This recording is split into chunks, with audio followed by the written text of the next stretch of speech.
मैं आज अपने राइट पर ये सुनसान और वीरान सीटें देखकर इस बात पे हैरान हूं कि कल जो हुआ उसके बाद 4 लोगों के अलावा बाकी ने किसी ने यहां आने की जुर्रत भी नहीं की।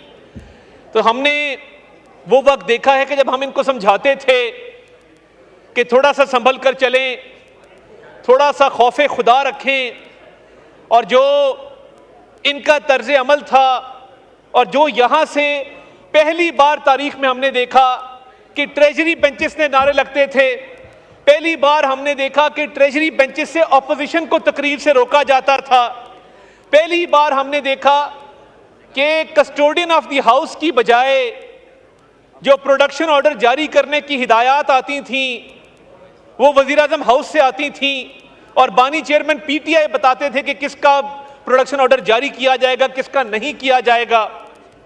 तो ये जो नफरत के बीज बोए गए हैं, हमने तो तब भी इनको समझाया था कि वक्त एक सा नहीं रहता, और इन्होंने जो सियासत के अंदर रिवायात डाली, ये कभी नहीं हुआ था कि खवातीन को सियासी इंतकाम का निशाना बनाया जाता। जब फरियाल तालपुर साहिबा को ईद से एक रोज कबल चांद रात पे अस्पताल से जेल भेजा गया, कहा गया कि मैं चाहता हूं कि इसके भाई को अजियत पहुंचे और इसके भाई तक ये पैगाम जाए कि उसकी बेगुनाह बहन को लेट नाइट अस्पताल से जेल भेजा गया है। उसके बाद मरियम नवाज शरीफ साहिबा की बेल हुई एक केस के अंदर, और दोबारा गिरफ्तारी जिस अंदाज में की गई, ये कहा गया कि मैं चाहता हूं कि इसके वालिद के सामने इसको गिरफ्तार करो, मैं चाहता हूं, मुझे चेहरे के तासुरात बताना कि जब उस बेगुनाह बेटी को बाप के सामने गिरफ्तार किया गया था तो उसके चेहरे के क्या तासुरात थे। और जनाब डिप्टी स्पीकर, मैं इस बात का गवाह हूं, अकाउंटेबिलिटी कोर्ट नंबर 3 की अदालत में हम पेश हुए, आजम नजीर तारड़ साहब मेरे साथ थे। हमने जज साहब को यह सदा की कि मियां शहबाज शरीफ साहब जो इस केस में अक्यूज हैं, उनकी वालदा फौत हो गई हैं, तो आज अगर जिरा ना की जाए और आज केस की प्रोसीडिंग्स ना चलाई जाएं और केस को एडजर्न कर दिया जाए, तो उन्होंने कहा कि मैं हर सूरत जिरा करूंगा। उस वक्त का फिरौन शिदात अकबर कहां है जो यहां पे बैठ के लोगों की मां बहनों के खिलाफ केसेस बनाता था?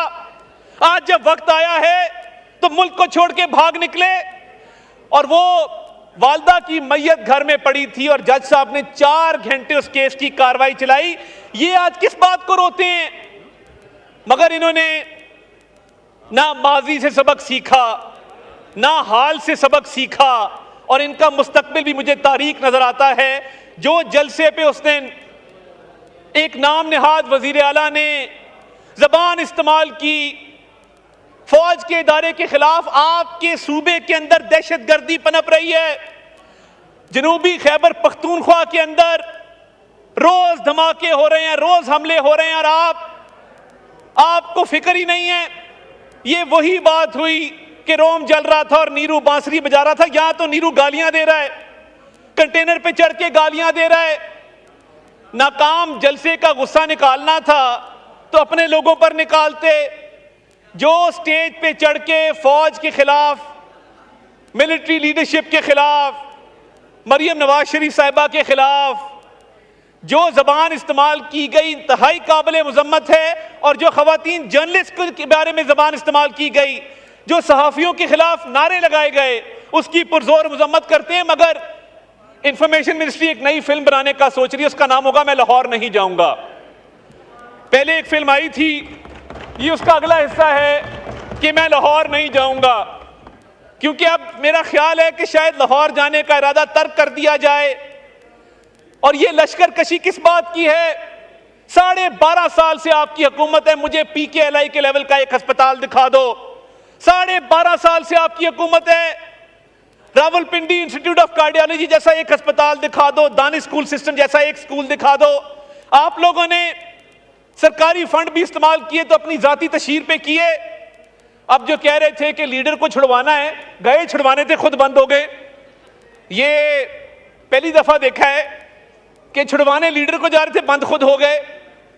तो ये नफरत की सियासत, इंतकाम की सियासत, तकसीम की सियासत, हम पहले भी इनको समझाते थे कि ये सियासत मत करें, ये बीज जिन्होंने बोए हैं फसल भी यही काटेंगे।